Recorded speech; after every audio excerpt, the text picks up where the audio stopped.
Questa lezione è dedicata al confronto tra surrealismo e metafisica. Se siete interessati alla lezione integrale di oltre un'ora e mezzo, cliccate nel primo link in descrizione per richiederla. Iniziamo subito con parlare delle avanguardie, perché le avanguardie, lo sapete, hanno segnato l'inizio del Novecento e di avanguardie ne abbiamo di vari tipi. Avanguardie, un'avanguardia che voi conoscete sicuramente è il cubismo, che cerca di scomporre la realtà. Un'altra è il futurismo, che sulla scia del cubismo introduce anche il movimento, la velocità. Avanguardie come il dadaismo saranno movimenti, diciamo, di protesta contro la società del tempo e non a caso il termine avanguardia nasce proprio in ambito militare e vuol dire essere in prima linea. Coloro che si muovono in prima linea sono coloro che con coraggio, con forza, con spavalderia vanno in avanscoperta.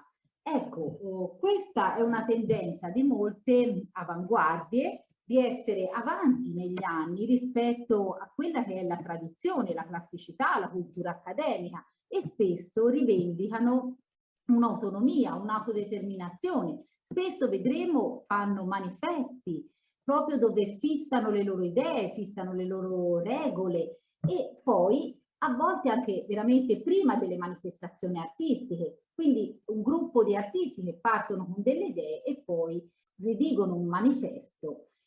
La cosa che accomuna, diciamo, tutte le avanguardie del Novecento è quella di sperimentare appunto nuovi linguaggi, in opposizione proprio a quella che è la cultura che abbiamo sempre detto accademica, classicista, che si basa, diciamo, sulle regole della prospettiva, del chiaroscuro. Pensate, abbiamo detto il cubismo scompone la realtà. È il primo movimento che osa scardinare la prospettiva che era stata, aveva imperato nella storia dell'arte, avete presente, no? Dal 1400 fino al 1900, per 500 anni era stata un punto fermo la prospettiva, no? E il cubismo invece scomporrà questa realtà, ma anche annullamento del disegno e tante altre, diciamo, novità che metteranno in campo. La metafisica in realtà è un movimento, è quasi un ritorno all'ordine, che propone invece una nuova classicità. Vedrete che nei dipinti metafisici c'è un recupero anche di questa prospettiva e questa, una prima distinzione appunto tra surrealismo e metafisica è proprio anche questa, è questa di essere quasi un'anti-avanguardia la metafisica. Viceversa, il surrealismo, il dadaismo sono movimenti invece d'avanguardia, definite proprio l'avanguardia storiche del Novecento. Il surrealismo che come vedremo evade, cerca di cercare un'altra realtà, una realtà superiore, no? Al pari comunque del dadaismo vuole provocare la società borghese nella quale diciamo non si riconosce. E tutti questi movimenti fanno comunque una rielaborazione mentale della realtà.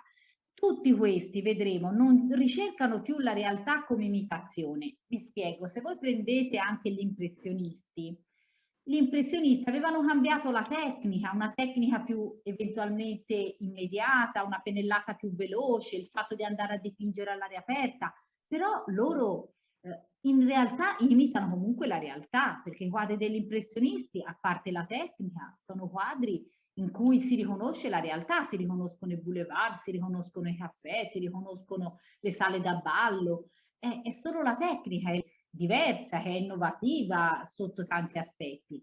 Mentre in queste avanguardie che vedremo c'è proprio una rielaborazione mentale della realtà, non si presenta la realtà così com'è, come si vede in maniera oggettiva.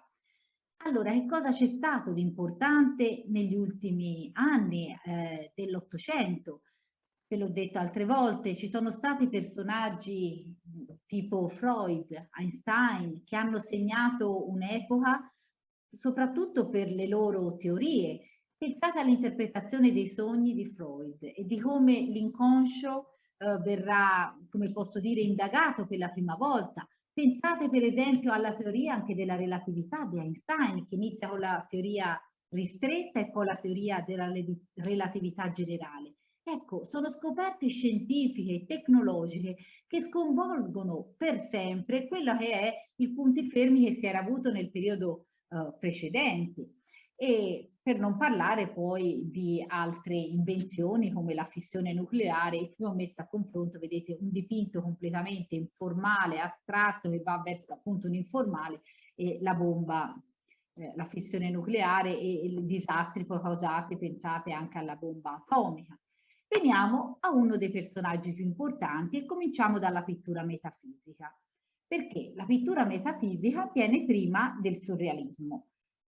La pittura metafisica nasce, se si vuol definire un anno, 1917 a Ferrara. E questa è già una prima distinzione rispetto al surrealismo, perché il surrealismo siamo quasi 10 anni dopo. Il manifesto, fate conto, è del 1924. Altra particolarità, il più grande esponente qui della pittura metafisica è Giorgio De Chirico. Giorgio De Chirico, che insieme al fratello Alberto Savinio, si chiamava Andrea, e in realtà ma prenderà il nome di Alberto Savinio, e insieme a Carrà fonderanno, diciamo, la pittura metafisica. Giorgio De Chirico è un artista che viaggia molto, di origine era nato in Grecia, nella Tessaglia, e all'inizio lui dipinge delle scene che sono drammatiche e mitologiche, come vedete questa morte, questo centauro morente, no?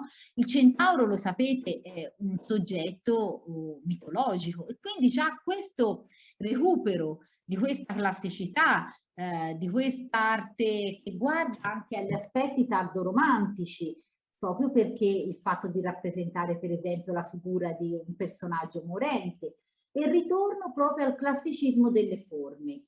Ecco, la particolarità appunto della pittura metafisica è che è solo una corrente esclusivamente italiana. Gli artisti che fanno parte della pittura metafisica sono artisti italiani e è considerata, appunto, vi dicevo, quasi un'anti-avanguardia, proprio per il discorso del ritorno all'ordine, un ritorno all'ordine dopo la turbolenza, diciamo, delle avanguardie del Novecento, le avanguardie storiche. Considerate che il surrealismo invece è l'ultima delle avanguardie storiche. Un'altra differenza, ve la posso dire, è quella di essere la pittura metafisica in realtà è una pittura che si esaurisce presto, perché passati poi gli anni appunto di Giorgio De Chirico e Carrà, lo vedremo, finisce nell'arco di non molti anni, anche perché poi De Chirico cambierà nella sua fase finale della vita e si orienterà verso una pittura che diventerà più barocca.